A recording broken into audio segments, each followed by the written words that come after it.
Hello, everyone. Good morning. I'm going to go ahead and get started. So, my name is Isabella Djokic. I work for a nonprofit organization called Face Addiction Now, FAN, formerly known as Families Against Narcotics. Have you guys ever heard of Face Addiction Now before? Okay, cool. Well, we're a nonprofit that operates statewide, and all of our services are offered to the public completely free of charge. And something about FAN is since we do operate statewide, we're not limited to county restrictions. So our central office is located like in Macomb County across from MCC Center Campus. But we also have like over 20 chapters across the state, and we have another office located in Detroit. But we have a wide variety of programs and services that were designed to help individuals and families in communities who have been impacted by addiction. So I specifically work in our community education team. So I do all of our education across the state of Michigan. And these presentations are really important because a lot of times when we're in nursing school, medical school, PA school, whatever it might be, there's not really a lot of education on how to treat patients who have a substance use disorder and really highlighting the importance of addressing stigma and how that really could impact a patient's care. So just to give like background on myself and I guess my credentials is I went to Wayne State University. I graduated with my Bachelor of Science in Public Health 2 years ago in May, it will be. And I've been working at FAN since then. I started as an intern during undergrad. And a week before I graduated, a position opened up, and I kind of jumped for that opportunity because I do have some personal connections with talking about substance use disorders and really just the opioid epidemic and overdoses. I lost a friend a couple years ago because she took something that happened to be laced in fentanyl, not knowing it.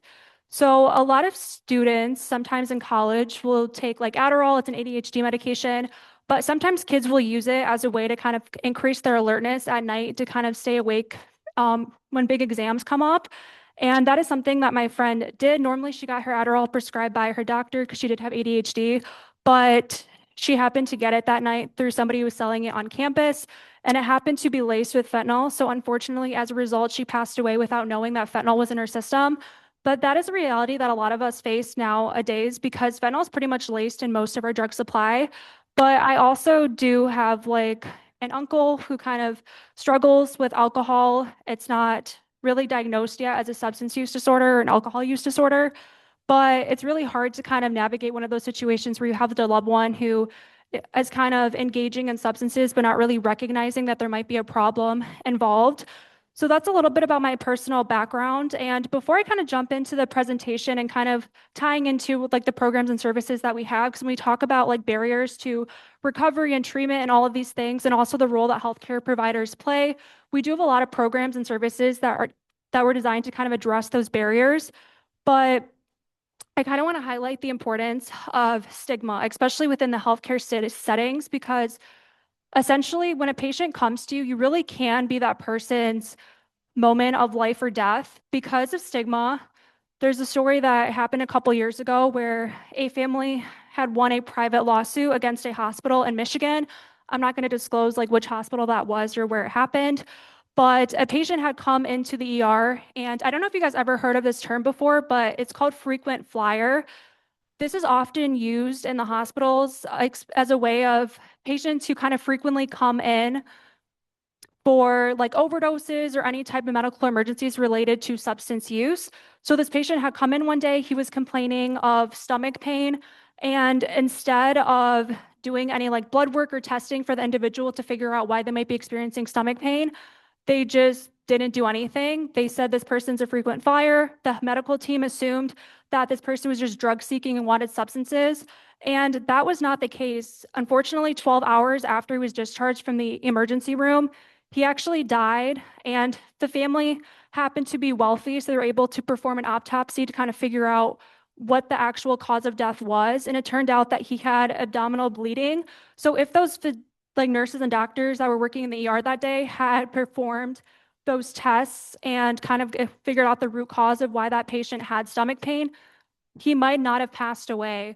But the reason why this family was able to kind of have this private lawsuit was because they extracted their patient notes from their child's MyChart, And after doing so, saw like a bunch of stigmatizing terms and language that these doctors used describing their child. And because of that stigma, they didn't give that person the care that they deserved. And they didn't really give them that time of day to actually figure out, why does this patient actually have pain, and kind of figuring that out. But if they had done that, this patient might have potentially not have passed away 12 hours later that day, because the doctors just wouldn't perform the necessary tests to really give them the time of day because of their substance use history. So this presentation today, we're going to be talking about medical community care for substance use disorder patients. So this will be a community and recovery perspective.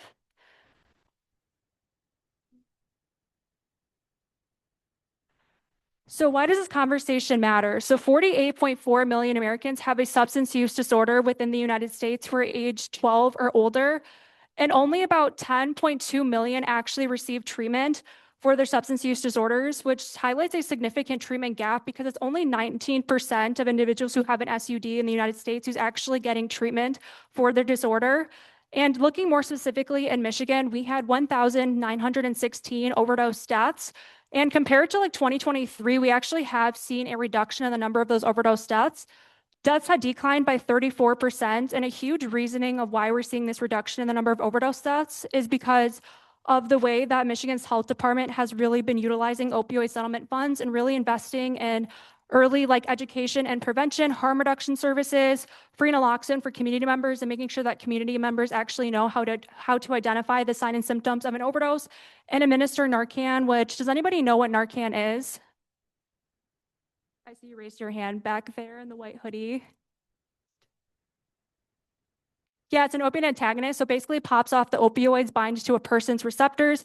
And once those opioids are popped off, it restores the person's breathing back to normal. So once that happens, now this is preventing that individual from going into cardiac arrest, which is essentially what the goal is of giving Narcan to an individual. We want to make sure that we give them Narcan before EMS gets there, because if that patient or person is not at risk of going into cardiac arrest, this increases their chances of surviving that overdose. Because if somebody does reach that later stage of an overdose and now they are in cardiac arrest, we have to start compressions within like 4 to 8 minutes before that person's brain might flatline. And a lot of times that's why that fatal outcome happens. Maybe the individual was using alone and nobody was there to identify the signs and symptoms. Or if somebody was with them, they just didn't have the necessary tools or knowledge to kind of respond to that overdose. And we also do provide like free naloxone trainings as well.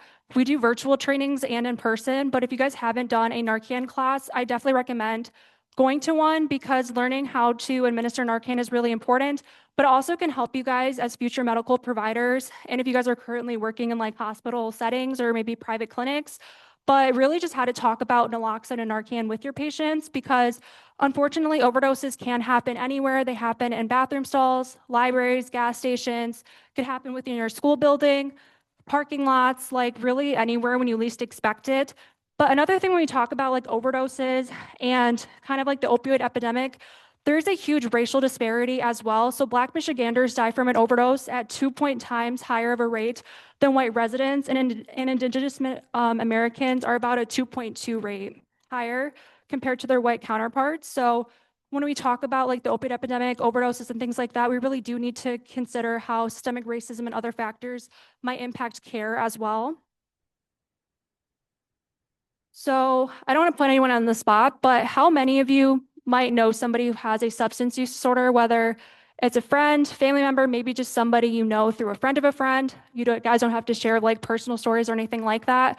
But I think when we talk about this topic, a huge part of it is reducing that stigma, because like a lot of people don't really identify or see substance use disorder as a brain disease. A lot of people see it as like a moral failing or a lack of willpower to stop using, which just isn't the case. But the reasoning why a lot of people have those beliefs is just because of what society has told us growing up. There's not really a lot of education around addiction or SUD. Now there is more education than there was back then. But because of that, though, like it's really hard to really understand why we might be noticing these changes within our loved ones, or maybe not understanding why somebody might go to treatment or they're being arrested for their substance use, but then they keep on repeating those same behaviors. But once you understand like how SUD really works and the changes that are happening within that person's brain, then you actually start to realize that it's not a reflection of who this person is. It's a reflection of what the brain disease is doing to their body and then trying to identify like what can I do to help this person to kind of take those changes, but obviously working at their own pace and kind of figuring out what works for them. So going back to my question, raise your hand if you know somebody who has a substance use disorder or maybe just potentially know somebody. Yeah, I've seen quite a few of you guys raise your hand. So yeah, this ties into my next kind of slide here, where 1.3 people in the United States are affected by substance use disorder. So this is more common than most people would like to think. So what is substance use disorder? So substance use disorder is a treatable chronic medical disease that involves the interactions among brain circuits that can be influenced by your genetics, your environment, and also the individual's life experiences. So, just like any other disease, like diabetes or heart disease, substance use disorder has physical symptoms that shows up through our thoughts, our feelings, and our behaviors. And these physical symptoms are classified in the DSM-5, and they do have symptoms that range from more moderate to severe, depending on how much of a criteria a person meets. So a mild SUD would be about like 2 to 3 symptoms. A moderate SUD would be about like 4 to 5 symptoms. And if a person has 6 or more symptoms, then that would be considered a severe SUD. So what are some of those symptoms that would contribute to diagnosing an SUD? The first indicator is kind of somebody who's trying to maybe stop using substances, but they're not able to because of those cravings really start to persist. Somebody who's kind of taking more of a substance and over an extended amount of time. So a lot of times substance use actually can just start from prescription medications. This patient had some type of injury. They got a medication from their doctor to kind of manage their pain. Usually those are supposed to be like short-term prescriptions where eventually we kind of stop using that medication. But if somebody does have the risk factors for SUD, sometimes those prescription medications can be that gateway into trying some of those more illicit substances like heroin, fentanyl, things like that. Because once you start to kind of feel that high feeling, your brain starts to rewire and then you start chasing that high. So things that we used to get like natural kind of releases of dopamine from aren't really giving us that same amount of dopamine. And the only thing that we're really craving is those like drugs and alcohol, whatever substance of choice that person is using. But other things as well would be expending excessive time kind of seeking the drugs and also recovering from its effects and kind of giving up the things that you previously used to enjoy to kind of support your substance use. So things that kind of range to a more severe SUD is kind of when this person's substance use is kind of impacting all aspects of their life, where maybe this person now doesn't have a good relationship with their family and friends. And now this person is kind of not going to class, they're failing in school. If they're employed, now they're unemployed because they stopped showing up to work and just not really caring about the things they used to previously enjoy. So once substance use starts to impact a person's life that severely, that is when like a severe SUD is really diagnosed. And what we've come to learn about substance use disorders is there's no like cure for an SUD, but there is ways to manage it and kind of reduce those symptoms and also help the brain start healing and kind of rewiring back to kind of how it was before, but it'll never be the same because of those past experiences. So, with the proper treatment and support, a person can recover from their substance use disorder and kind of abstain from those drugs and alcohol, but they will still always be a little bit susceptible to potentially experiencing like using again. If they happen to encounter situations where it might be hard to kind of reduce that urge to stop using, but if substance use disorder is left untreated, it can be fatal because of overdoses, health complications like heart disease, liver cancer. Suicide is also really common as well. So it's really important to kind of talk about these topics and really understand how can we help individuals who have a substance use disorder to kind of maintain a successful recovery journey. So when we go to kind of talk about this, it's really important to kind of have an understanding of how addiction actually works in the brain. So there's two main brain functions that are the most affected when drugs and alcohol are introduced into our systems. The first one is our limbic system, and the other one is our prefrontal cortex. So I know I have some information on here what those are, but I know you guys are nursing students, so I'm sure you guys are probably very familiar with what the limbic system is and prefrontal cortex. So gonna pass around this ball and see if one of you guys can tell me what the limbic system is. So I don't know where this will go, but I'm probably gonna miss it, but sorry, sorry, sorry, sorry. I don't remember. It's okay, no worries. You can pass it to a friend, pass it to somebody else.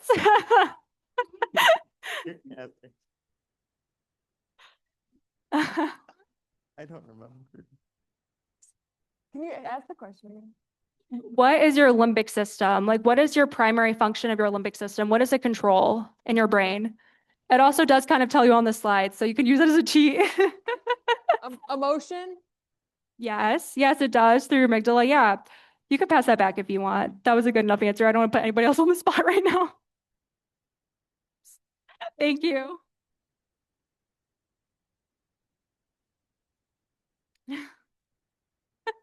So yeah, our limbic system is a part of our brain that releases the neurotransmitter dopamine. So it's basically our feel-good kind of chemical, and it regulates all of our emotions, pleasures, like natural experiences that kind of give us those positive dopamine releases.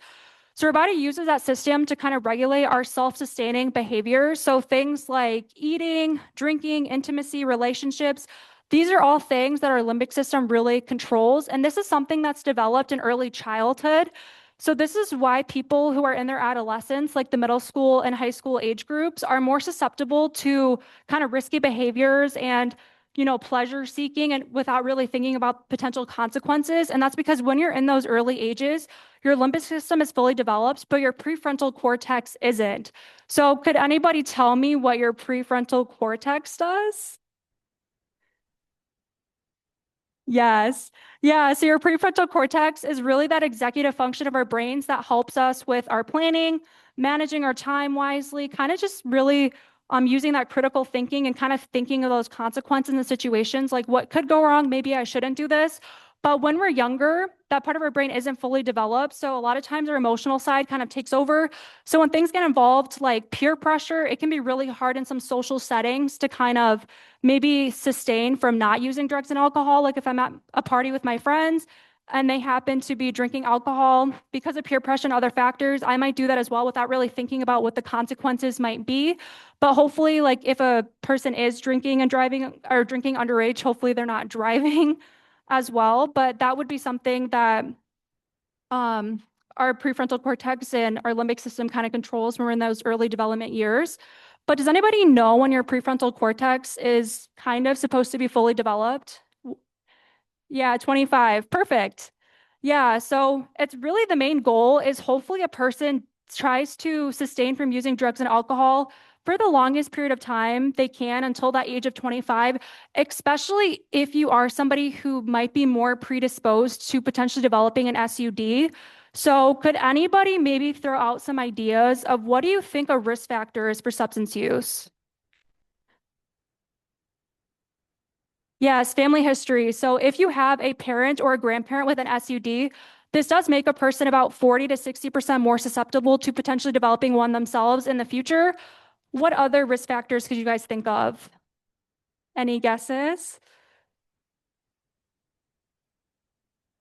Yes, perfect. Yes, trauma is a really big one. Any like unmet mental health condition. So let's say I grow up in a household where my parents are actively using substances. My parents not really my trusted adult, but because of my parents' substance use, they were always kind of agitated at home, maybe being verbally abusive or physically abusive. These are all risk factors that could predispose somebody to potentially developing a substance use disorder. Now, not both of those things have to be together, but a lot of times substance use can start from trauma or having depression, anxiety, PTSD that are not being treated because a lot of people turn to substances as a way to kind of self-medicate if they don't have other healthy coping strategies in place. Sometimes those substances help us bury down those feelings and things we're not really ready to deal with in the moment. And a lot of times that is why substance use starts. It's either that curiosity of, trying it for the first time, what might happen, especially if you don't know that you might be at risk of developing an SUD. You don't really see the harm of that, especially when you are in those adolescent years because your prefrontal cortex is not fully developed. So you're not thinking of that long-term health impact. But another thing to consider when we talk about like substance use disorders is it's not like an overnight kind of development or change. It's kind of gradual before we start to kind of see those more severe side effects of an SUD. Like the first time you try something, you're not automatically going to become addicted to it. But if we keep on using that substance and then we kind of develop that dependency, that is really when like the pattern of addiction really starts forming.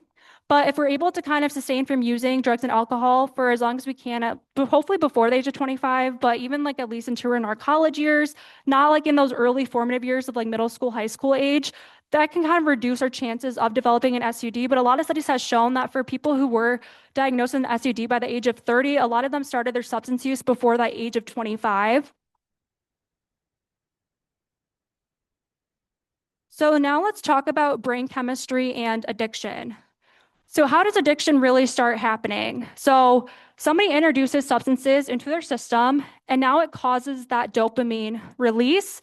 So, if somebody does have those risk factors to addiction, when they get that dopamine release from drugs and alcohol, now it's hijacking their limbic system. And now they're kind of chasing like that high feeling that they're getting. So now, like maybe their anxiety is being reduced, and now they kind of have that euphoric, kind of happy go lucky mood. It's kind of a way to self medicate, things like that. But what happens is once a person kind of starts using a little bit more frequently, and now they're using more and more of the substance to produce that same effect, eventually dependency is going to build where now this person kind of has that physical and psychological resilience or reliance to that substance, where now they feel like they need this substance in order to kind of maintain their normal day-to-day functioning. And when they try to kind of cut off that substance, now they go into experiencing withdrawal symptoms. So the absence of that trigger will cause like physical symptoms and intense cravings. But does anybody know what that term is called when you have to use more and more of a substance in order to kind of produce the same effects? Tolerance. Perfect answer. Yes. So a lot of times, like that is kind of how addiction starts. So a person, especially if it's starting from like prescription medications, maybe whatever initial dosage was given to you by your doctor, it's not really giving you that same level of pain management or euphoria. So eventually they're going to turn to using something else, or they're going to increase how often they're using it. So a lot of times this is how like people might start misusing like their prescription medications or turning to some of those illicit substances like I mentioned earlier. But once that tolerance kind of starts to develop, then that dependency is kind of the next thing that follows, because once your brain chemistry starts to kind of change and rewire, now you kind of need that substance in order to kind of feel normal. And you will prioritize doing anything you can to kind of get that substance, because eventually what happens when a person's brain has been affected by SUD is like those natural dopamine releases that we would get through other means, like talking to a friend, eating, participating in like a sport or a hobby that we enjoy. We're not really getting dopamine from that anymore. Now, like the main thing that's giving us that dopamine release is the drugs and alcohol. So that is why a lot of people that have SUD, they kind of start like losing their interest in things they used to enjoy in the past. Their relationships might start to dwindle. And that's because now their main priority is what can I do to kind of support and sustain my drug use? So this is where we might start to see some of those behavioral changes as well, where if you've had a loved one in active addiction, maybe now they're lying to you all the time, they're stealing from you, things like this. This is really how those behavioral patterns kind of start to form. That is because once that brain chemistry rewires, now they are only really getting that dopamine release from those opioids or whatever substance they're taking, and they'll kind of prioritize that by getting at any means that they can, because they feel like they need that in order to kind of maintain that normal functioning.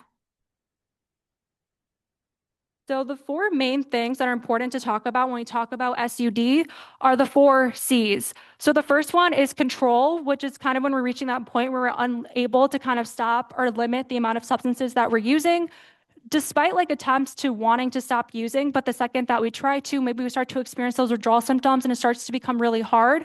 The other C is cravings. When we talk about substance use, the biggest thing to remember is these cravings, because this is what makes it really hard for individuals to kind of have that abstinence from drugs and alcohol. It's because they have those cravings for it.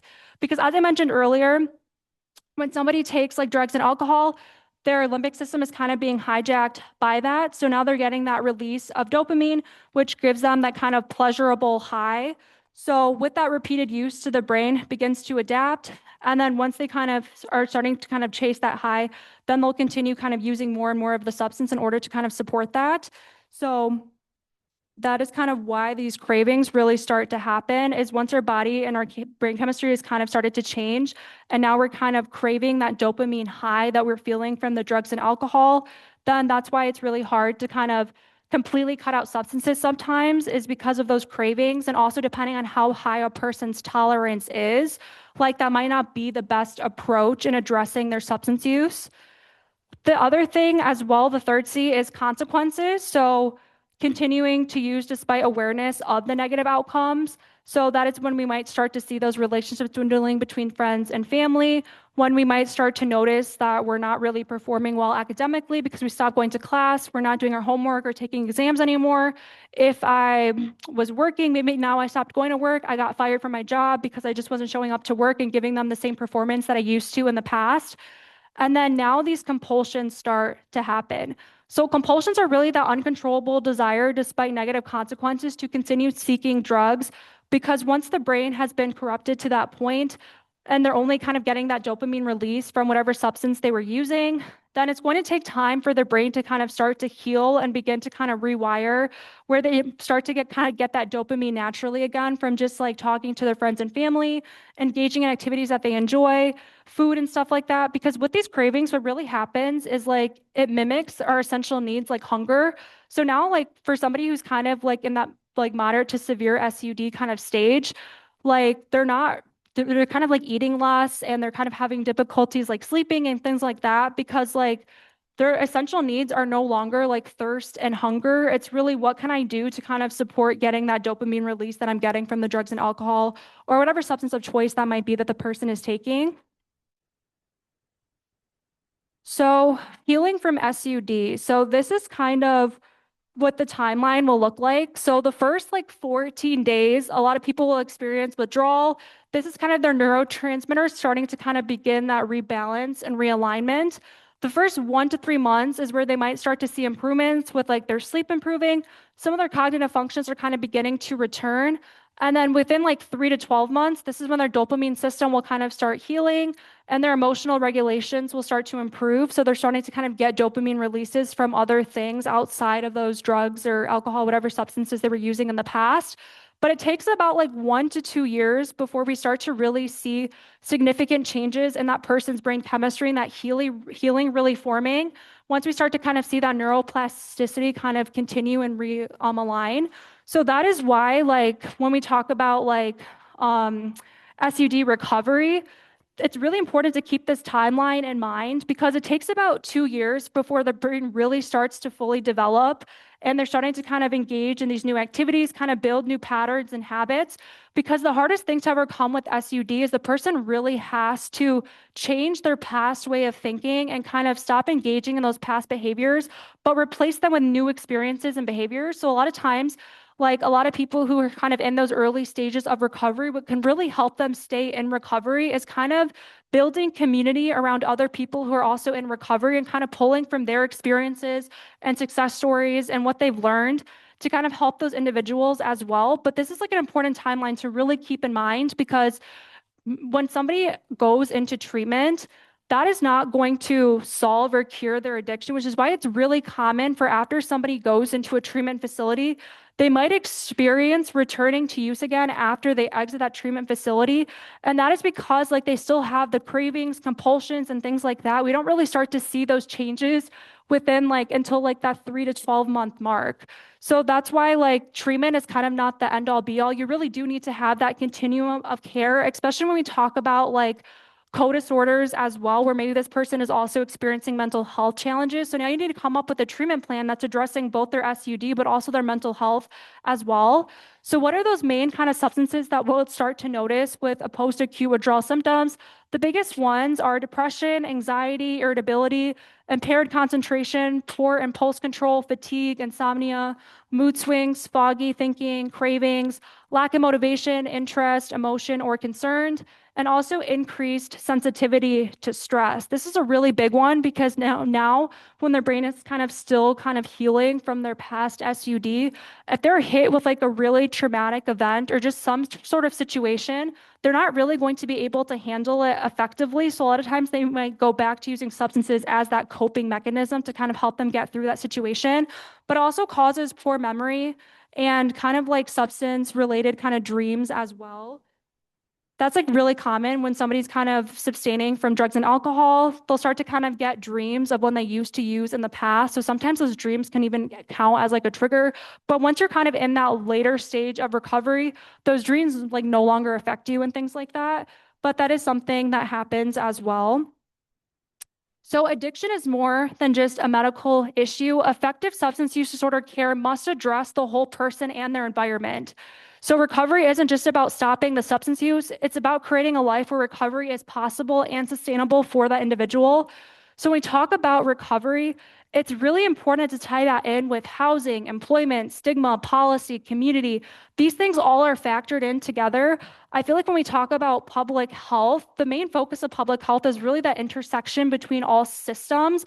I feel like for the longest time, we kind of been siloed where it's kind of up to like specific fields to kind of focus on like unemployment, housing, healthcare. But we all need to work together to kind of address the system as a whole and make sure that people are getting access to the services and treatments that they need because medical care is not going to be the only thing that helps them in the recovery journey. If this person is also unhoused, they don't have a stable living situation, they're not employed, and things like that, it's going to be really hard for them to maintain their recovery if like when they exit that treatment facility or they leave the ER because they experienced an overdose, if they go back into that same environment they were in before, where if this person is kind of unhoused, they reach that point of not having a good relationship with their family and friends, now the people that they're probably engaging with on a daily basis are people who are also kind of using and engaging in substances every day. So that's still surrounded in your environment and those kind of triggers are all around you. It's going to be really hard for that person to kind of maintain their recovery when they're still kind of in that same environment. So the biggest things that you guys can do as healthcare providers is sometimes addressing things like housing, employment, things like that are not things you'll be able to address in the hospitals, but being aware of what your local community resources are is a very huge asset. Every single person that works in the healthcare setting should know where their local resources are for mental health services, SUD services, um, like sexual assault survivors and things like that are very important. Knowing where all of your unhousing resources are, like these are all like core principles that we all should be aware of within our local communities because the biggest things we can do within that hospital setting, if it's something that we're not able to kind of treat or care for, is being that referral and kind of having those warm handoffs with other organizations or people that can. And most hospitals do have like a social worker on staff.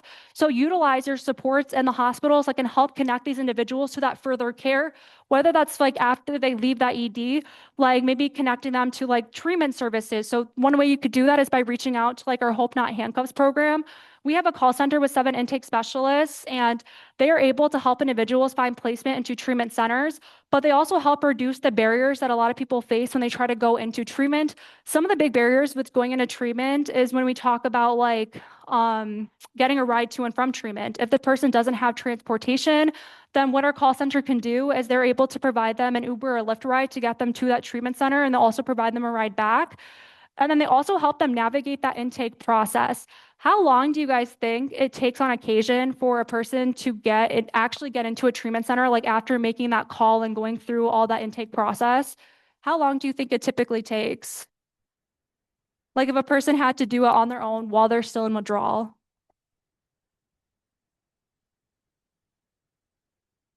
Yeah, sometimes intake processes to get into a treatment center could take like 6 hours or even longer. And usually, like, we always want to try to place somebody like wherever their first choice is, but not every treatment center is going to have a bed available. But also, when you talk about like rural communities, like the Upper Peninsulas in Michigan, the UP only has one treatment center.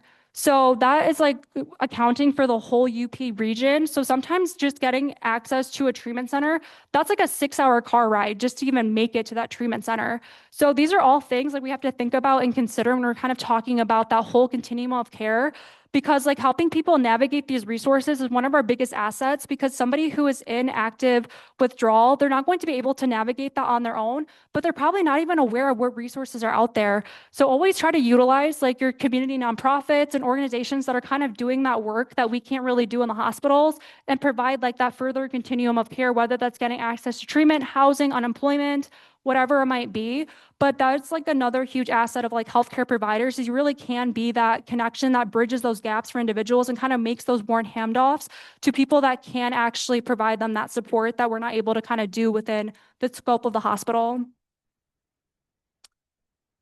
So understanding addiction beyond the medical model. So we kind of already talked about some of these, but kind of like the core kind of risk factors of addiction. The first one is definitely those biological components. So once again, if somebody does have a parent or grandparent with an SUD, this can make somebody 40 to 60% more susceptible to potentially developing an SUD themselves.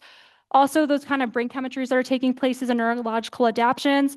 And then talking about the psychological stressors as well. So trauma history is really big, untreated mental health conditions, and also not having like healthy coping strategies. So kind of using substances as a way to cope with difficult situations, but also social dynamics as well. So if I grew up in a household where maybe they thought trying alcohol during high school was kind of just like a social norm and they didn't really see that there was any issues with that, then I'm not really going to grow up with the mindset that maybe like drinking alcohol underage or trying substances at that age is maybe not like a good thing that I should try. Also, peer support network. So once again, kind of going back to like stigma, like peer pressure and things like that, but also access. Do I live in a neighborhood where it's just really easy to get alcohol and drugs without like really needing to have like a proper like identification and things like that? Like a lot of times it can just be that as well. People just have easy access to it. So there's not really barriers that prevent them from accessing those substances, but also socioeconomic factors as well. All of these things really tie into play when we talk about addressing addiction beyond the medical model. So kind of addressing the whole person outside of just their biological factors. So what are some of those social determinants of health and action? One of the biggest ones is definitely housing instability. A lot of people who are kind of in that severe SUD stage are most likely unhoused. So if somebody doesn't have that safe housing environments or barriers to care and treatment, that's like a really big one to kind of address. Once again, kind of going back to that trauma history, healthcare access, so not having limited like resources in your community. So as I mentioned in the UP, they only have one treatment center to kind of address that whole region within the UP. So that is a really huge barrier to accessing treatment. Economic insecurity, so not being able to afford treatment is a really huge barrier as well, especially for those who have private insurance, because you have to pay your deductible before they actually cover your treatment facility stay. Systemic racism is a really big barrier to treatment as well, and also kind of social support. So limited connections to supportive relationships within that person's community or maybe just personal relationships as well. So a lot of people who have an SUD, they might feel really isolated and kind of alienated from their loved ones because they don't really understand like their addiction or really what's happening with them. So a lot of times that leads to self-isolation, and it kind of ties back into the kind of like self-medicating and relying on those substances to kind of counteract those feelings that we have that we're not really ready to kind of address. So something that's really important to consider is talking about the ACEs connection to SUD and mental health. So people that have 4 or more adverse childhood experiences are 7 times more likely to develop substance use disorders. So some of the ACEs that these can count for is like physical, emotional, or sexual abuse, household mental health, incarcerated household member, household substance use, witnessing domestic violence, food insecurity, parental separation or divorce, physical or emotional neglect, and housing insecurity. So if somebody has more than 4 of these, this makes them 7 times more likely to develop substance use problems in the future. So what are some of those systemic barriers to recovery? So I think I mentioned some of these like a couple minutes ago, but some of the biggest barriers are definitely financial obstacles. Once again, if somebody has private insurance, they have to meet their deductible before their treatment stays are even covered. So some financial obstacles might be having inadequate insurance coverage, having really high treatment costs, and also income instability. So if this person isn't currently employed, then they might not have a means to pay for their treatment if they don't have the proper insurance coverage. System failures. So once again, talking about getting into a treatment facility, some of the biggest barriers are the long wait times. It could take like maybe a couple days before a bed is available at that treatment center. If situations like that happen, we'll always try to go with that person's second choice, because one thing you'll have to realize is like when somebody's ready to kind of take that next step into engaging in like recovery resources, they might be ready to in the moment, but if they don't get like placed within that treatment center within the same day, there's no guarantee that they'll wait a couple days later and kind of come back to you again to kind of go through that same process. It might be a while before they're ready to take that step again. So if they're met with all these barriers when they're actually finally ready to take that next step, it's going to really discourage them from actually getting access to the treatment that they need, because they're being met with like all of these obstacles. And then to them, it'll just be easier to go back to using again because then it's just their way of self kind of medicating and coping. So access challenges. So we kind of talked about those transportation barriers. If a person doesn't have a ride to or from treatment, once again, these are all things that our treatment center can really help individuals with, making sure that we're helping them with their intake processes, hopefully getting them placed within the treatment center of their choice within that same day, offering rides to and from treatment. We offer support services as well. So a lot of times people might be concerned about going into a treatment center if they're not like sure who's going to watch my pet while I'm in this treatment center, or if they have children, like who's going to take care of my kids. So we'll kind of provide them with assistance for that as well to make sure that that's kind of one less thing that they'll have to worry about while they're in that treatment center, trying to focus on their self and kind of their own well-being. Geographic distance. So kind of going back to the UP, they only have one treatment center. So that's a really huge barrier to accessing treatment, but also like personal consideration. So if they're not employed, if they have children or families, legal system involvement, mental health challenges. As I mentioned earlier, it's really important to address both like SUD and mental health if you really want to effectively help an individual who has a substance use disorder, especially if they do have that co-occurring piece. And most people that do have a substance use disorder most likely have a mental health disorder as well. And then also when we talk about like the overdoses and things like that causes a really huge burden within our health system because now we're seeing like a huge increase of patients who are coming into the ER experiencing overdose, withdrawal symptoms, medication seeking behaviors.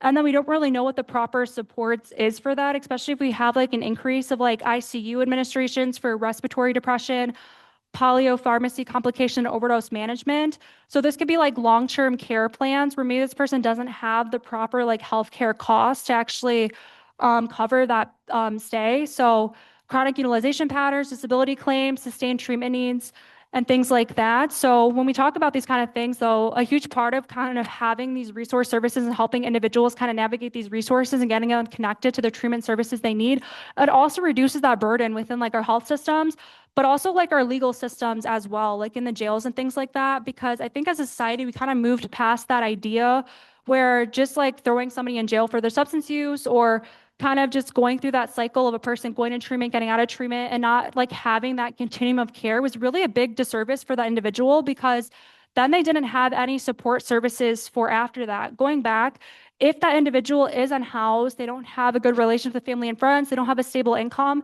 these are all considerations we have to be concerned about because in order to effectively come up with a treatment plan for that individual, we have to address all of those concerns. So once again, utilize your community peers and kind of know what's in your local like resources. So maybe after you guys finish school here, you may not work in Oakland County, but even if you move into a new county or area, just learn about your local resources and also try to utilize the ones that are offering free services because another huge barrier is a lot of people just don't have a means to pay for their treatment, mental health services, whatever it might be. So when we talk about substance use disorders, it is so important to use person first language and also recovery oriented approaches. So essentially using person first language is kind of addressing the person. So he, she, things like that. When we're talking about substance use disorder specifically and kind of language to use within that healthcare setting, a lot of people refer to somebody who might be struggling with addiction as an addict. They may say this person is an ex-addict if they're in recovery. Things like that can be really stigmatizing and discouraging for the individual, especially if it's a healthcare provider that's using those terminology for them. Because as I mentioned earlier, like people that have a substance use disorder are very emotionally vulnerable. So if they're kind of finally ready to take that next step, they're going to their healthcare provider to kind of figure out a treatment plan, and that doctor is using stigmatizing language. Now they're not going to want to receive care from you, and they're most likely going to not go anywhere else for care because now you're just reinforcing that maybe I can't fix this problem. Maybe I am worthless because they already kind of have a low self-esteem. When they're met with stigma and that stigmatizing language, then they're going to start to believe that themselves. Like, maybe I can't do anything about this. Maybe help really isn't available for me out there. If my doctor's telling me about, like, saying this, and this about me, then they're probably right. Like maybe I can't make that change. But if you're able to kind of treat the person with unpositive regard and really respect their autonomy and kind of give that person dignity, one of the best things you can do for honestly anyone you come across in the healthcare setting and even in your daily lives is showing that person respect. Because every single person you meet is going to have some varying level of life experiences. So even like a person that you meet that might be a really like mean person, they're always like saying negative things. They probably had like a really traumatic life experience that they went through, and that's kind of their way of coping. Like, yes, they might take it out on you unnecessarily, but you still want to treat that person with respect and dignity because at the end of the day, I think that's something we all crave is that human connection and knowing that we're actually being seen and heard, and we're kind of meeting people where they're at. So we talk about person-centered and recovery-oriented approaches. We want to meet that person with dignity, meet them where they are at. So one thing that can be really hard working in this field is we're like problem solvers. We kind of want to address the problem, figure out the next steps.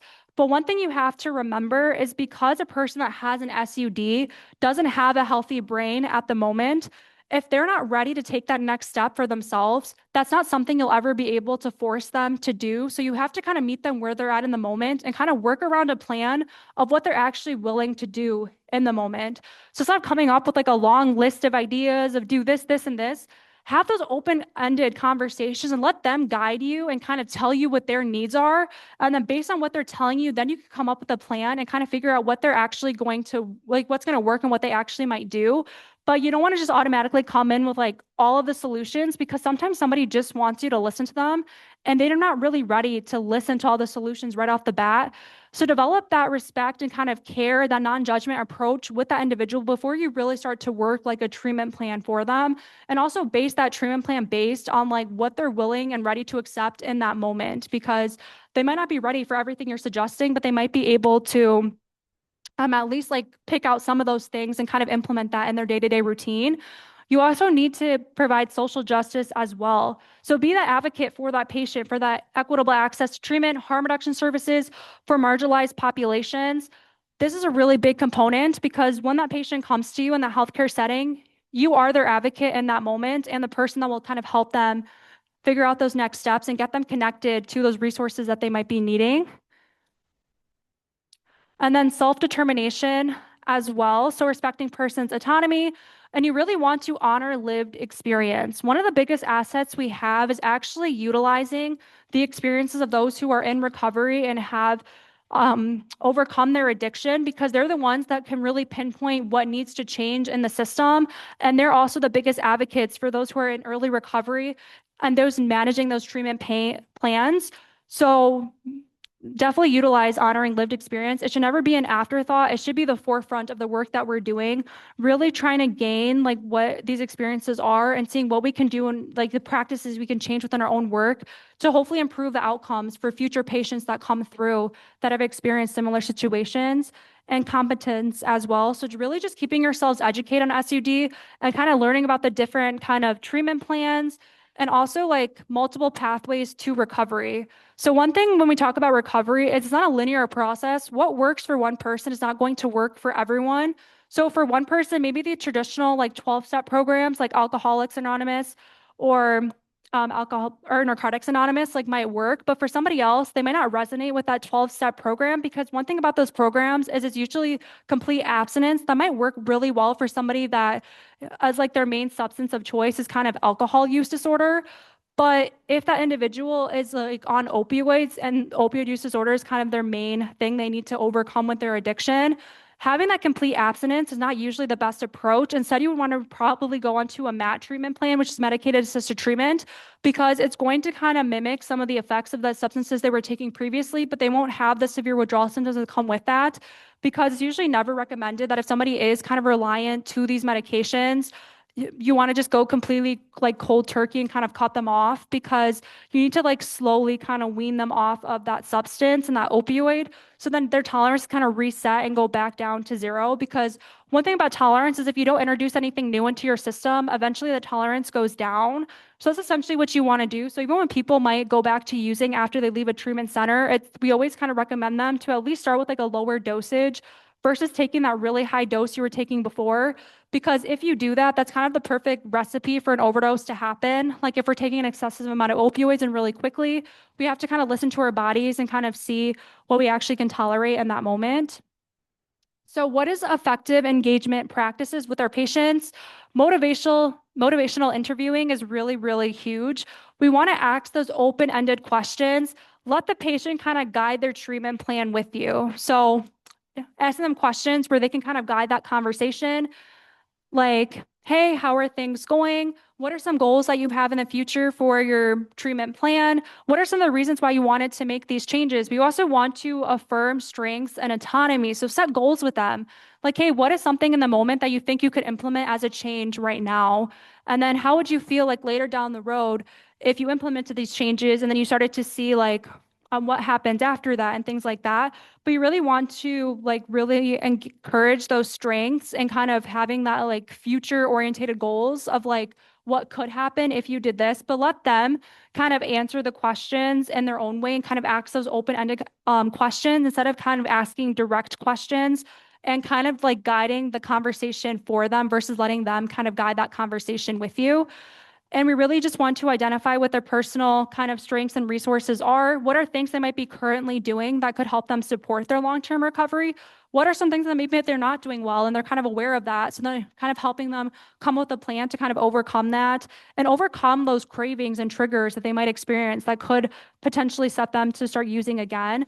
But we really just want to access open-ended questions, actively listen. So kind of reciting to them like what they've been telling you lets them know that you are actually listening to them and kind of working with them to guide that plan. But these are all like skills that in all settings within the hospital are just really good ways to kind of talk to your patients and build that autonomy and kind of respecting where they're at in the moment and kind of helping build a plan that works best for them. But these approaches have shown to improve engagement, reduce resistance, and produce better outcomes. And it's better to follow like styles like these versus like authoritarian styles or kind of just like judging the person or shaming them because of actions they might have done in the past. But if you kind of let them guide that conversation and work around whatever their needs are in that moment, then this will kind of really help them stay engaged with your services and really providing that care from you because now you've shown that you're somebody who genuinely just cares about their well-being and you're a resource for them. You can help them do that, but you're going to work around whatever they're ready to do in the moment and kind of not like force expectations or where they should be in their journey, but really kind of let them set their own goals. And then even if they do come across setbacks, you don't want to focus on those setbacks. You want to still be like, hey, these are things you did really well, like these last couple of months and still kind of encourage those strengths versus focusing on their weaknesses because once that starts to happen, it could really affect that person's self-esteem and maybe guide them away from that treatment plan. But if we focus on those strengths, actively listening to them and kind of asking those open-ended questions, these are really powerful skills that you guys could utilize in your conversations. So now let's talk about stigma. So what are the different types of stigma? So the first one is public stigma. So this is negative societal attitudes driven by stereotypes around people who have a substance use disorder. So one of the ones I mentioned in the beginning is a lot of people that when they think about addiction or SUD, they usually see it as like a moral failing or a choice this person chose to use. And if this person really wanted to stop using, then they would just be able to cut out that substance. But because they don't really understand that biological component and what's actually happening in that person's brain and body, they just don't have the necessary tools or knowledge to really see the other side. But just once again, kind of breaking down that stigma by kind of educating people on how addiction actually works and what a substance use disorder is really can make all the difference because the ways we start to break down that like stigma really is through education. So like, let's say you have a patient who comes in for an SUD. Maybe they just recently had an overdose in the emergency room, and now their family members are going to the hospital to kind of visit their loved one. And let's say they don't really understand like how addiction works. Maybe they're arguing in the emergency room because they're having a disagreement because their family members want them to go to treatment, but they're not ready to kind of take that next step. One thing you could do is maybe pull those parents aside and kind of just tell them like, hey, this is what's happening with your loved one's addiction. Kind of just briefly explain to them like what an SUD is. And then that's like the first step really to kind of help them kind of break down and make that difference between, okay, it's not a reflection. Like my loved one is not a bad person because they're engaging in substance use. It's a reflection of what's happening in their brain. And this is why it's difficult for them to kind of have a successful treatment stay or sustaining from these drugs and alcohol or other things. But once we're able to kind of start to have the understanding of how addiction actually works, that's like the very first step to kind of breaking down that public stigma, but also self stigma as well. So this would also be self stigma for the individual who actually has a substance use disorder. So they're going to start to really internalize those negative stereotypes that cause shame and hopelessness because now they feel like they don't have anybody who they can turn to who's really going to understand their situation and actually try to listen to them and hear them out versus just trying to judge them because of their actions. Like, let's say this person was arrested and things like that. Like, if we only focus on the negative things and not the other side of it, or really try to see the person as a whole and like what was in their built environment that might have led to their substance use disorder, then we're really doing a disservice to the individual if we only look at one component of the person and not the whole person. Because we really want to increase like the way that they see themselves and really build that hope. Because if they feel like it's hopeless and like they can't go to treatment, it's just never going to work for them, then they're not going to ever want to engage in services or have a successful plan. But if we're able to meet them with that compassionate care, you can be the person that gives them hope to kind of see that other side of the tunnel that maybe support is out there for me and maybe I can make this work and kind of implement these changes. But you really want to just like be that hope for that person. So this is why when we try to avoid using stigmatizing terms, not person first language, that's really what we're doing in the long run is kind of rebuilding these stereotypes and encouraging the person to actually access these resources and just like letting them know that hope is still out there. Like just because you might be struggling in the midst of your severe kind of addiction patterns, like recovery is still possible and it can work for you. So kind of letting them know about those multiple pathways and different approaches and kind of coming up with a plan that really works for them and they actually resonate with, and also building like different communities and communities within that recovery space because those will be some of their biggest assets with maintaining that long-term recovery. Then we also have institutional stigma as well. So there actually can be stigma both in the recovery space as well. A lot of times there might be disagreements about what type of treatment plan is actually good for certain people. Some people might not believe in like harm reduction services. Does anybody know what harm reduction services are considered? When you talk about harm reduction, like what does that mean? Especially in terms of like substance use. Any guesses?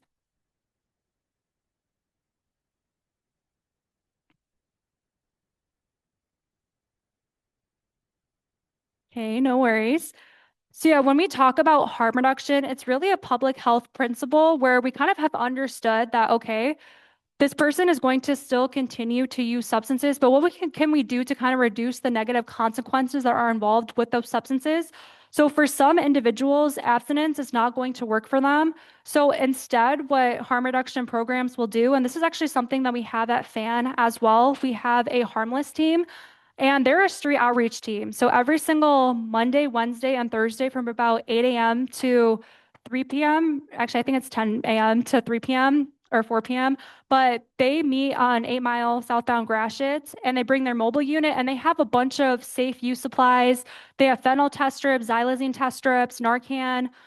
They also are able to provide now. We recently just got a grant for HCV cure. So our team actually has a health mobile clinic now. So they have their own like portable mobile health clinic. And we have now like a nurse practitioner, a nurse, and a doctor on our staff. And we're actually able to do like testing for HCV and HIV and hepatitis C. And we're also able to work the treatment plan for them. So we build that treatment plan and we meet them right where they're at on the streets and provide that street medicine. And that's really what harm reduction is all about, kind of meeting people where they're at and using kind of those street approaches to literally meet them where they're at in their communities to kind of make sure that they're still able to engage in these services without actually having to go to like a hospital or like a clinic or anything like that, and kind of just providing those services to them. But harm reduction is like a really valuable asset, but there also is a lot of stigma around harm reduction services because some people might see that as like enabling substance use and things like that. So when we talk about like stigmas, like we have to address things like that. Some people don't believe in like medicated assisted treatments. Some people think like abstinence is like the only way, but that's just not the case because what works for one person's recovery will not work for everyone. And there's going to be some setbacks throughout that recovery process. I mean, it takes 2 years before their brain is really fully starting to heal and rewire. So we have to kind of make sure that people kind of try different things within the recovery plan because whatever got somebody into recovery initially, that might not be the thing that's going to keep them in the recovery plan. because as they're working this recovery plan, they're going to start to grow and evolve and change and have these new life experiences. So they're going to need to kind of figure out like different avenues to kind of maintain their recovery and kind of engaging in different like social circles. But especially within the healthcare systems, we really want to make sure that we're encouraging those multiple pathways and making sure that we're not utilizing that stigmatizing language, because it really is the biggest barrier for people believing that there's no hope for them and getting that further care and treatment that they deserve. So what is the impact of stigma? It leads to delayed treatment times. So many people might wait years before seeking help due to shame. So if a person was ready to take that next step, they went to the hospital to connect with their primary physician. They were met with stigma. It might be years until they're ready to kind of trust the health system again and kind of go back to develop a treatment plan. So now it postpones their treatment, which could severely deteriorate their health, especially because of like, we talk about overdoses in the presence of like fentanyl and our drug supply. This can increase their chance of overdoses, suicide, heart risks, liver cancer, things like that. Also, internalized shame. So, once again, kind of decreasing that person's self efficiency and self worth, kind of increasing their beliefs that it's just hopeless and recovery is not possible for them. And they'll just kind of keep on turning to those substances as a way to kind of cope with it. And then healthcare discrimination. So, people with SUD often received substandard care. Provider bias affects quality of treatment. And then social isolation. So because they feel hopeless, nobody understands them. Now they're just going to self-isolate and not really rely on anyone. Like they're not trying to build new relationships. They just want to be alone and just continue what they're doing because they feel like nothing else is going to happen.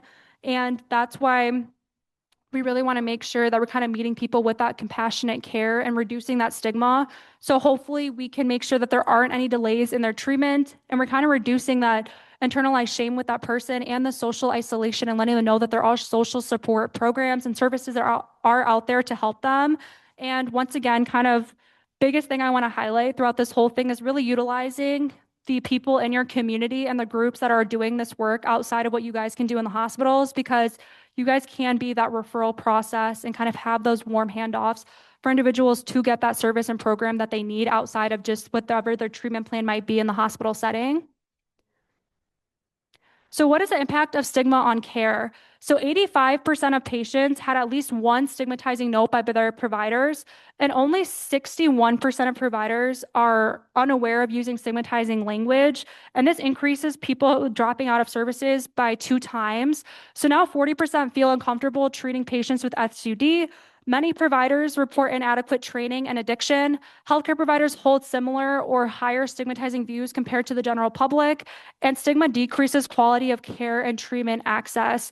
So I think it's really cool that you guys are getting this presentation early on, because obviously this is kind of like a general introduction to this topic, but I hope after today you guys will continue to kind of learn about substance use and also just learning about your community resources, because with this younger audience of our healthcare system, you guys really are the ones who can change the health system as a whole and really advocate for your participants to kind of get the resources they need, but also helping reduce like that stigma within the hospitals. Because for providers who have been in this field for a long time and also lived through the different stages of the opioid epidemic, it can be really hard to kind of change their viewpoints on like the stigma with healthcare and SUD. But with these newer audiences, demographics, you guys really are the ones who can change that and kind of start building healing within the health system, and also promote like really advocating for your patients and using like non-stigmatizing terms and reducing that stigma. So hopefully these statistics will be way down in the future, but so it's really good that you guys are able to kind of get this education now, since it's not like a main focus in most health curriculums. So language matters. So words that heal versus harm. So instead of using terms like addict, user, junkie, or substance abuser, you want to use that first and first language. So person with a substance use disorder, instead of just calling somebody an alcoholic or a drunk, you want to say a person with an alcohol use disorder. Instead of saying abuse, you want to say misuse. Even like saying like homeless nowadays, we want to move to terms like unhoused and kind of having more inclusive terminology. But even things like This person might have had like a clean, dirty drug test. These are really negative connotations that will make the person feel really bad and kind of negative about themselves. But if we're able to kind of use that first in person language and kind of that positive regard terms, people will feel a little bit more welcomed within your healthcare space. So instead of saying like clean or dirty drug test, you want to say like a negative or positive test results. Maybe this person is actively engaging in substances. If this person used to, so like sometimes people will refer to somebody who's in recovery as like an ex-addict or former addict, but instead we want to say things like person in recovery, person maintaining sobriety, things like that. And even terms like relapse can be really stigmatizing as well. So instead of saying a person experienced a relapse, maybe a person returned to their substance use disorder, we want to really just try to use like those really inclusive first terms when we're kind of leaving doctor's notes and stuff like that in the hospitals. And kind of going back to that story that I mentioned in the beginning, one of the biggest issues with that story I mentioned was the providers within that emergency room did not give that patient the time of day because they thought he was in there just seeking drugs when he actually did have stomach pain and he died 12 hours after being discharged from abdominal bleeding in his stomach. But because those doctors just dismissed him and they didn't do any testing, any like blood work, anything like that, like they did a huge disservice to that person because of that stigma where they just referred to him as a frequent flyer because he came into the emergency room pretty often for overdoses and other kind of medical complications due to his substance use.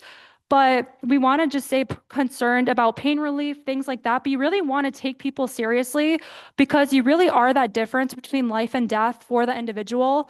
Because you never want to be that person that turned a patient away because of those stigmatizing beliefs where you just assume that they were there just to get opioids from you and they didn't actually have like a real pain or problem of concern. You always want to take those claims seriously because you never know if something actually is happening underlyingly. And in that case, it was. The person had abdominal bleeding, and if the testing was done, they probably would have been able to detect it and probably perform surgery, whatever it might be, to kind of make sure that person got the medical attention that they deserved. But every single person, regardless of their personal history or experiences, deserves the same level of care. And this is why, like, having these types of trainings and presentations are really important because we want to make sure that we're using language that actually heals versus harms. And we want to make sure that we're looking at the person as a whole and not just letting our preconceived notions about the individual kind of impact the level of care that we provide for them. So I know I kind of talked about that story, but I'm also curious to hear from some of you guys. What did you think as like future healthcare providers, as somebody who worked in the emergency room? And this happened in Michigan like a couple years ago. And one of the highlights of that story too was after that family had won that private lawsuit, one of the terms of that was that the hospital had to be trained, all of their staff, in how to do like stigma reduction and things like that. Basically, this presentation that I presented for you guys today, but it was a little bit more in depth just because there was more stuff that had to be covered for that one. But they actually went through FAN, like they required FAN to go out to that hospital and make sure they trained all of their staff. And one of the biggest things is like when we talk about things like this, we always want to be proactive versus reactive. A lot of times when it comes to even overdose education or learning about stigma and things like that, the reason why people end up wanting to learn is because they had a situation where they didn't have these tools or resources and they provided the wrong action and that cost somebody their life or a negative kind of outcome to happen. But we have the power to be proactive about these situations by just being educated and kind of aware of what's going on in our communities and kind of making sure that we're providing the best care possible. But as you guys, though, as being like future healthcare providers, what did you guys think of when I mentioned that lawsuit that happened in Michigan? Like, would you guys ever turn a patient away without even doing testing or blood work, anything like that, just because you thought they were drug seeking? No, perfect answers.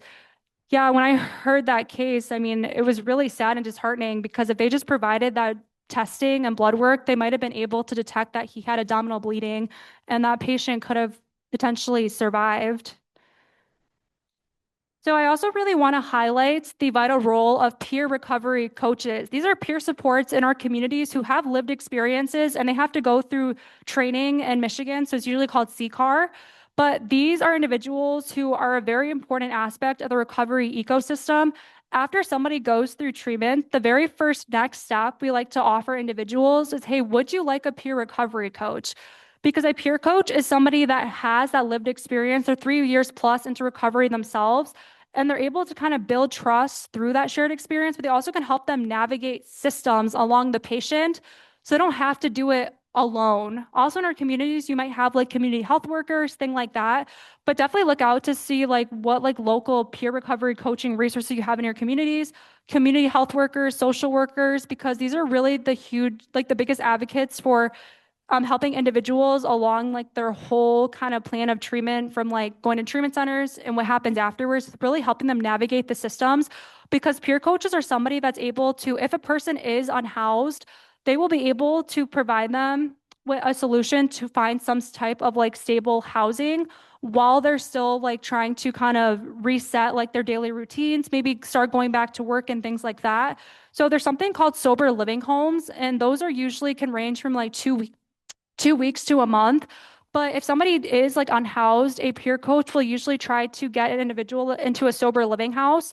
And the main requirement like there is like they just completed treatment. So they can't use any drugs and alcohol in that house. And they're with other individuals who are kind of in early recovery. But it's meant to kind of be that stepping stone while the peer coach is kind of helping them kind of prepare for job interviews, driving them to their job interviews, making sure they have clothes for their interviews and things like that. They kind of have a safe, like stable housing environment to be in. So then after they kind of start to have a stable income, then they can help them find a more long-term kind of living solution before like an immediate kind of need if a person is unhoused and kind of ready to kind of take those next steps of like going back into working and things like that. Our peer coach can help them navigate that and connect them with community resources. Once again, kind of drawing back to the multiple pathways to recovery, peer coaches can really outline which each pathway is like and kind of let them try out different things and figure out what works best for that individual. But they're able to provide like real world support. So they're a really huge asset. So this is Michigan's recovery oriented kind of systems of care. So this first level is kind of treatment providers. You guys might be that first kind of intersection that person has between medical and behavioral health services, also kind of bridging that gap of connecting them to like SUD resources, other things like that. So the first step is probably they're most likely going to go into treatment, maybe the emergency rooms.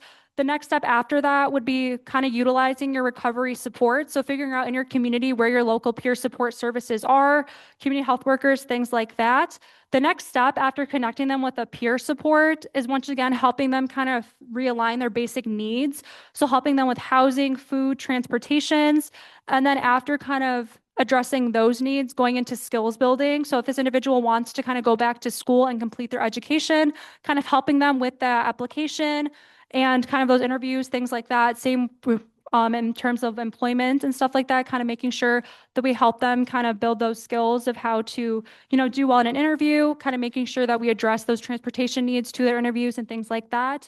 And then also building community. That's like the most important thing for an individual to kind of have and sustain that long-term recovery is really knowing that they have community around them and kind of being involved in different groups and meeting different kinds of people and also engaging with people who are in that recovery space because they really will be the best kind of resources and advocates for the individual because they know what it's like to be in their shoes.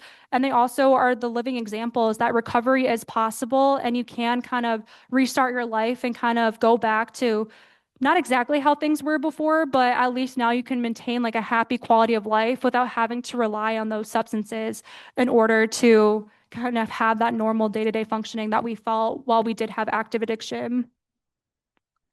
So what are some recovery resources that we have? So some of them might be the mutual aid groups, like the 12-step programs that I kind of mentioned earlier. There's also like Smart Recovery, Refuge Recovery, Celebrate Recovery. There's recovery housing, which I kind of mentioned a little bit with the recovery houses a couple minutes ago. Unemployment support, recovery community organizations. I think I'm going to skip some of this because I think I'm close to 11:30, but I feel like I talked about that. But different treatment options though. So there's outpatient counseling, which means that the individual is usually able to kind of live at home. They're not like an inpatient kind of facility. And the main thing is they're still maintaining like therapy services, whether that's individual therapy, group therapy, or family therapy sessions. This is usually best for individuals who are kind of in moderate to severe, mild to moderate SUD. If somebody is in severe SUD, now they're more a high risk patient. So they most likely will be undergoing like an intensive outpatient program which is usually like 9 to 12 hours of weekly structured treatment while maintaining work/family responsibilities. Includes education, therapy, and recovery skills. So, if we're talking about residential inpatient treatment, this is like a 24-hour care in a structured environment. Lengths can vary from like weeks to months, but this is best for definitely severe SUD. And then we have medicated assisted treatments as well, like methadone, buprenorphine, naltrexone. And I'm going to be sharing some resources with Teresa after today's presentation where you guys can look more into these different treatment options and things like that to kind of do your own research afterwards. So I'm going to save this part for that just so I can get to questions and stuff. But I'll also share more information on harm reduction too. But I think okay, I just want to re-highlight some of these things as well. So when we talk about effectively kind of helping individuals kind of developing a treatment plan and maintaining that long-term recovery, we really do need to have that intersection between every sector across the board, between healthcare systems, family supports, recovery organizations, criminal justice, employment services, and housing agencies, because if we only address one aspect of that person's kind of substance use history or any barriers that they have, then they're not going to be able to kind of maintain that long-term recovery on their own without addressing all of these needs. So if the person doesn't have those basic necessities kind of met in terms of housing, employment, family supports, then these are all bridges that we have to gap in order to effectively kind of help an individual kind of maintain that long-term recovery. But as healthcare providers, though, and bridging those gaps, the biggest things is definitely kind of coordinating referrals for things that you guys can't address within that hospital settings, kind of making that warm handoff, kind of documenting assistance. So helping with like paperwork, housing, treatment, things like that. Advocacy, so really advocating for your patient's need and kind of having those more stigma-free kind of hospital work settings, and also practical support as well. So addressing barriers like transportation, childcare, basic needs. These are all things that like the social workers, community health workers, and those community resources can really help with. So once again, can't highlight enough, but make sure you guys know like what local resources you have in your communities for mental health, SUD, sexual assault survivors, or domestic violence and things like that. And also for like homeless folks or unhoused folks. And then people in recovery are advocates and leaders. So we really want to utilize lived experience of addiction and recovery to really advocate for policy changes and implement kind of new laws and regulations, reducing stigma within like hospital settings, community settings through kind of sharing personal stories and experiences and kind of showing what doesn't work within the health systems and just the ecosystem across the board, and kind of designing like programs that actually work to address substance use needs and making sure that people are able to kind of sustain successful recovery. But one of my favorite quotes, though, is nothing about us without us. So people in recovery should always be the forefront of the work that we do and really utilizing that lived experience to better the system. But every $1 invested in addiction treatment does save $11 in healthcare costs and criminal justice costs. So investing in treatment and recovery really is a huge asset for multiple different levels, but we also do see that economic impact as well, where we are saving money by making sure that we're actually effectively treating people's substance use disorders and making sure that they're not kind of stuck in that cycle of addiction and kind of repeating those same processes over and over again. And then these are just some key messages to remember about today's presentation, but I will provide a follow-up email with resources and additional things in your communities. So if you guys have any questions for me, please feel free to let me know. I'm happy to answer anything or anything to clarify. I know it's kind of a lot to cover in an hour and a half, but it's all important stuff. Or maybe any interesting thoughts that came up during any of the topics that we covered, maybe things that you guys might be able to implement in your own work in the future.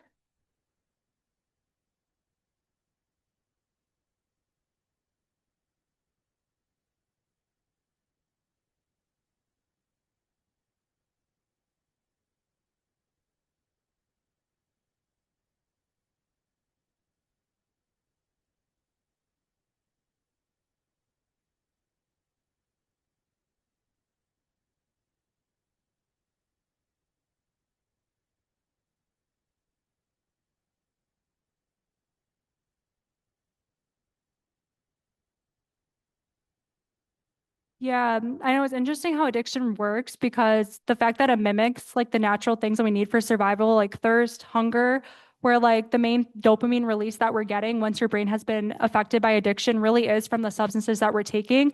And cravings are like the hardest thing to kind of overcome when we're kind of starting to work our recovery plans because that craving stays there for like a while until we start building those new habits and building new connections and kind of formulating different routines that allow us to kind of get those natural dopamine releases again from just like the natural things like eating food, water, conversation with people that we love and care about, activities that we enjoy, things like that. But yeah, but thank you for sharing that experience though, because even before I started working at FAN, I wasn't even fully aware of like the full scope of addiction as well. And it also helped me kind of recognize the people that I knew in my own life that maybe were struggling kind of silently or like are still kind of in denial that there might be like somewhat of a problem there. But knowing and like learning how to respect people's boundaries is also really important as well because one thing I didn't touch on too much, but if any of you have a loved one who's in active addiction, it can be really overwhelming and like hard to kind of watch your loved one go through that, but not be willing and ready to kind of take those changes.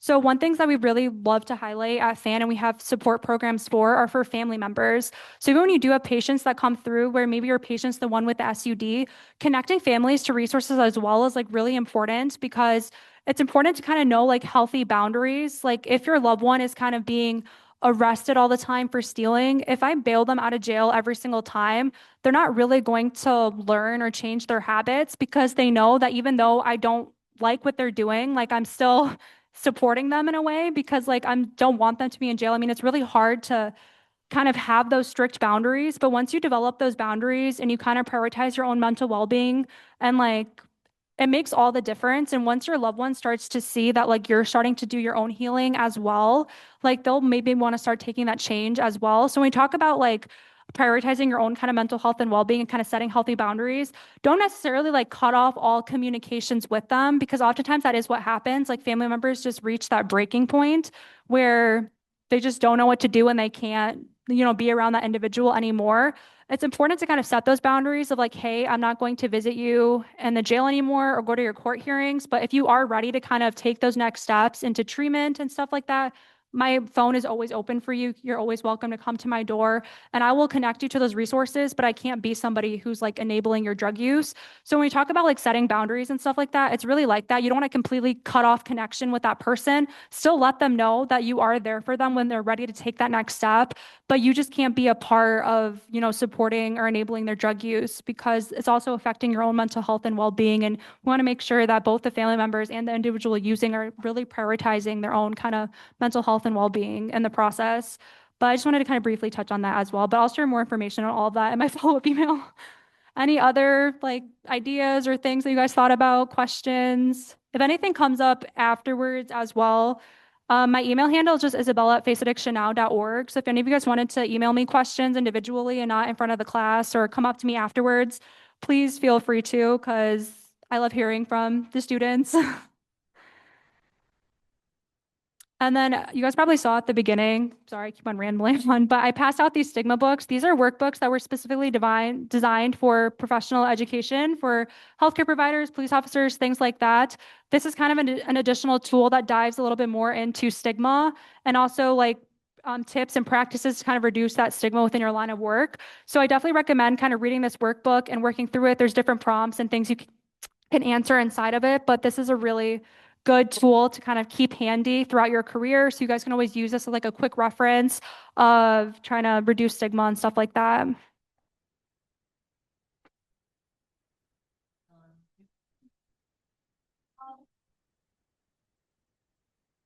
Thank you for having me.